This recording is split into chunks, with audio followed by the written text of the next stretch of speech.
we are back in Isaiah.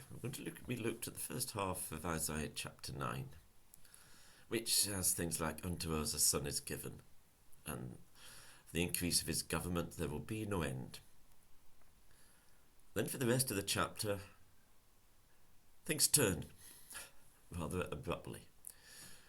In the NIV, the section heading is "The Lord's Anger Against Israel." And let me just read a few verses and we'll get the flavour.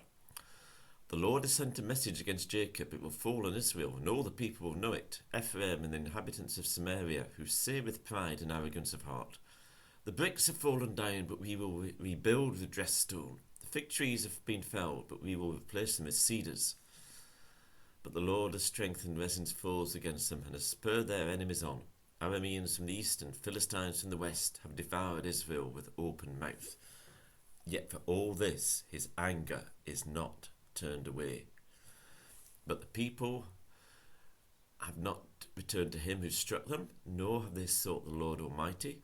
So the Lord will cut off from Israel both head and tail, both palm branch and reed in a single day. Elders and dignitaries are the head, the prophets who teach lies are the tail.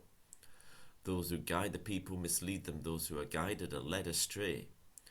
Therefore the Lord will take no pleasure in the young men, nor will he pity the fatherless and the widows. For everyone is ungodly and wicked, every mouth speaks folly. Yet for all this, his anger is not turned away. His hand is still upraised." And the rest of the chapter is much the same vein. So, how does that cheer us up? Well, there are things we must learn from this. First of all, in general sense, Israel is the prophet of salvation. You look at it, some of the things we've already seen, and what's going to go on throughout the rest of the book of Isaiah. There are enormous promises of a wonderful salvation, but they're equally intermixed with sections like the stuff we've just read. You see, God's promises of salvation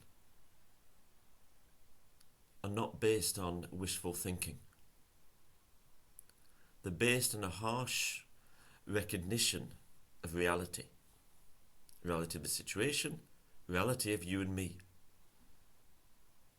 And it's based on what God will do.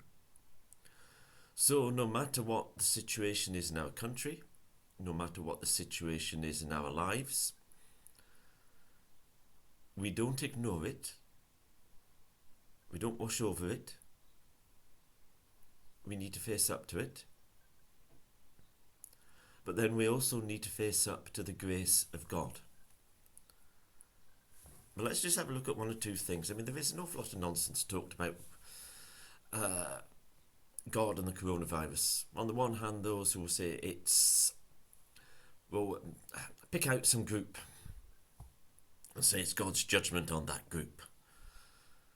And then the others, it's probably the more common view. Well, it's nothing to do with judgment. God doesn't judge anyone. Well, I don't know which Bible you've been reading. Not the one I've got. And see what God wants to do. What he criticizes, that's the people. The people have a can-do attitude. In verse 10, "The bricks have fallen down, but we will rebuild." And in verse 13, we see what God wants the people to do. It says, "The people have not returned to him who struck them." Whoa. The judgment came from God. The attacks came from God. That doesn't mean their enemies, their armies, etc. weren't responsible. They were.